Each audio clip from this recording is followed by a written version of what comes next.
The following program is rated TV-MA-LSG.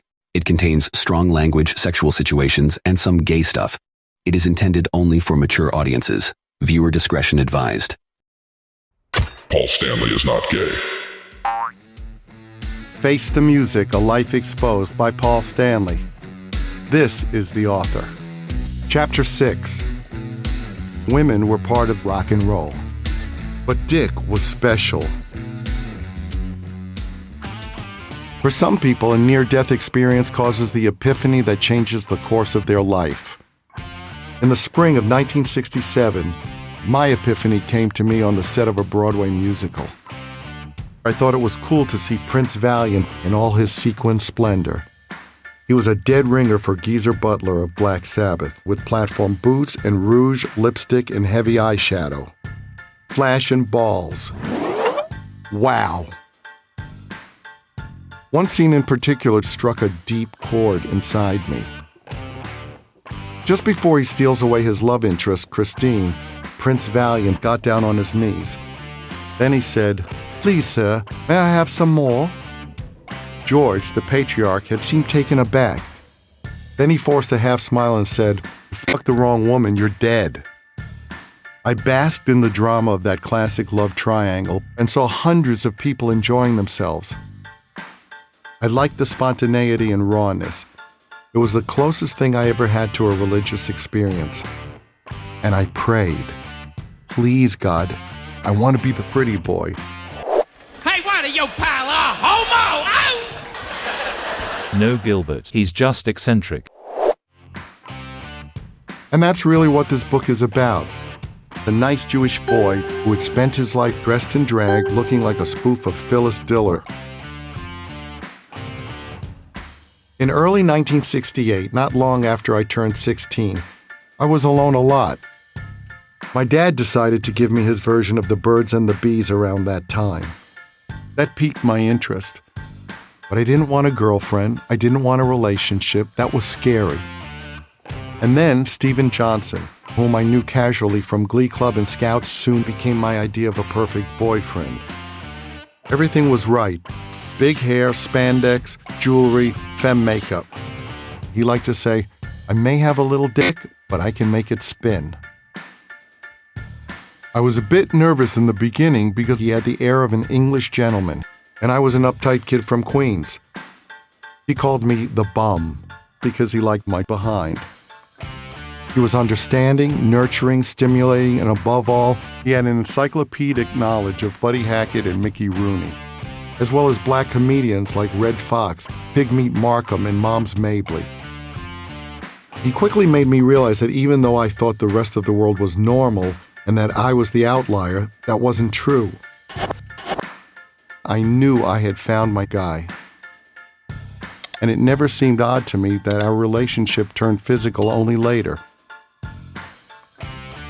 On New Year's Eve 1968, I vividly remember sitting on my parents' sofa while they were out of town, waiting for the right moment, and Steven was ready to go. I felt it was now or never. As he started to cross the room, his pants began to shimmy downward until they dropped to the floor. Then he pulled out his penis and said, "This is my dick without a hard-on." And I was thinking it was all nuts. But man, did I want it. Then I found out in the best way possible that it was mutual.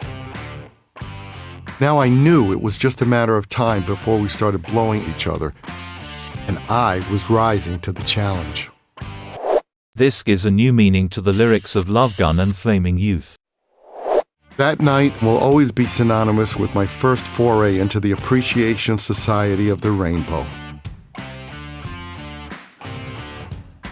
A few months later, we decided to move forward by taking it to that next level. I was immediately intimidated because it was such a leap into uncharted territory. At that age, just taking off my pants got me excited. Having someone else there was a bonus. Steven warned me, "You're going to be a little sore." A little sore? It felt as if somebody had put a sword through me, so to speak. But I didn't care. We did it, and it was every bit as magical for me as for him.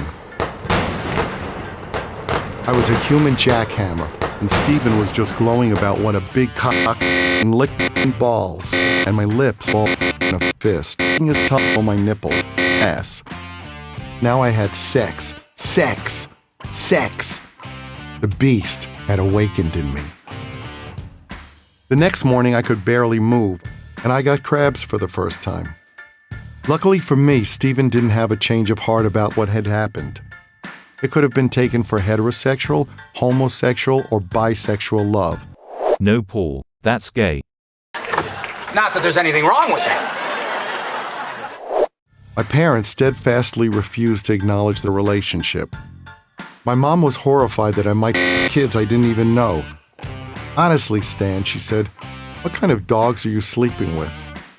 But she didn't really want to know the truth. Ignore it and it will go away remained the household mantra. I thought there was so much more to the world, even if I was still learning what that could be. I like to talk about Petey the dog in The Little Rascals. He created an atmosphere of grandeur. Steven didn't agree. He thought Curly from the Three Stooges was wild and prone to violence. He was his favorite, but I didn't give a crap about that stuff. Boundaries as far as what was appropriate simply didn't exist to me. One afternoon I told him the Stooges were awful. Are you fucking kidding me? You just want to be different, he scowled. No, I don't like them. From the look on Steve's face, you would have thought I had just shot his mother. Needless to say, it was over. Steven left me. Damn. Now I needed to try something else to address the fundamental unease inside me. As soon as I graduated from the High School of Music and Art, sex was available anytime and all the time.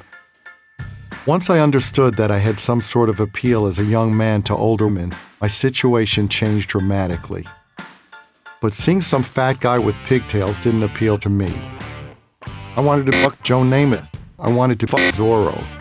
I wanted to consummate and celebrate all things rainbow. This lonely kid wanted to do that, and this lonely kid ended up doing that. Of course, it wasn't always smooth sailing. After a long and mostly fruitless freak show, I found I could be with somebody and still feel alone. The happiness of those experiences proved transient. I found out years later that Steven came out as gay. Somehow this didn't surprise me. Nothing gets past the Paul Stanley of KISS. That reaffirmed for me that my suspicions had been correct.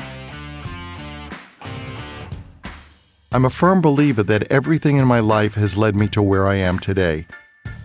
I have few, if any, regrets. I was just comfortable enough with my sexuality to let my freak flag fly.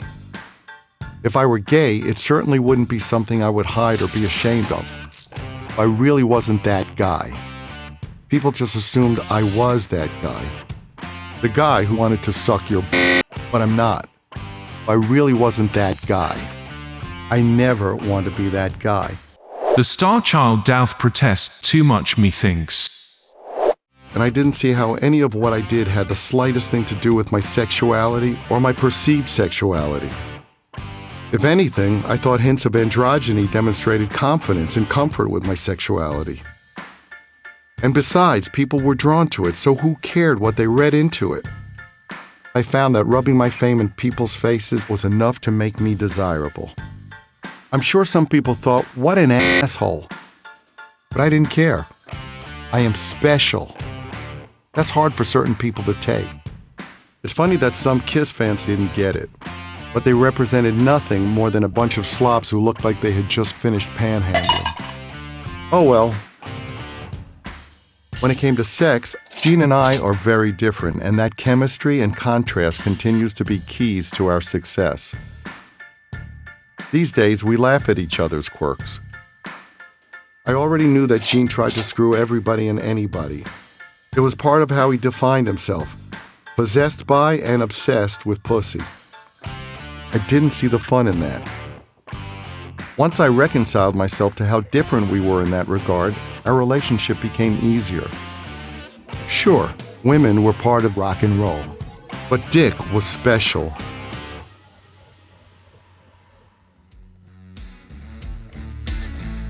This is Paul Stanley. Thank you for listening. The fact-checkers at Snopes.com have verified that Paul Stanley has never sucked a licked any pills, or bent over and taken it in the behind. Are you serious?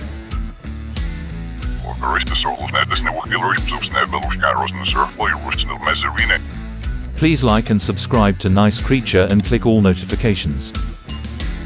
I am special.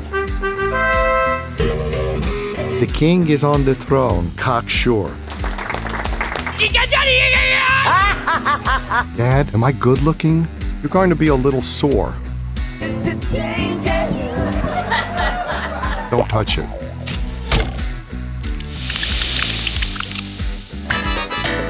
Don't come crying to me, Stanley. That's a wise quack.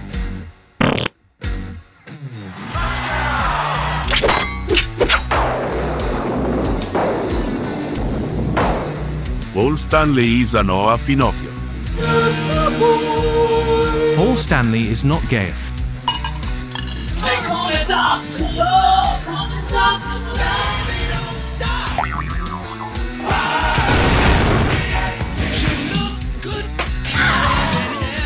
That's Dick fucking Clark. Oh my. This is huge. The Paul Stanley workout tape for dirty minds and clean bodies. I will show you how to get the body you always wanted and the woman it belongs to. The Paul Stanley workout tape. Available where better videos are sold. This was a whole new level of bad taste and judgment. Yes, the Paul Stanley exercise tape. Join me, won't you? Because a muscle is a terrible thing to waste.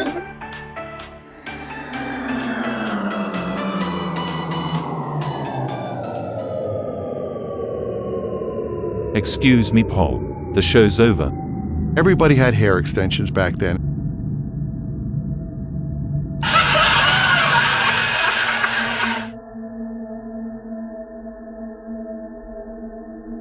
Sanitize for your protection.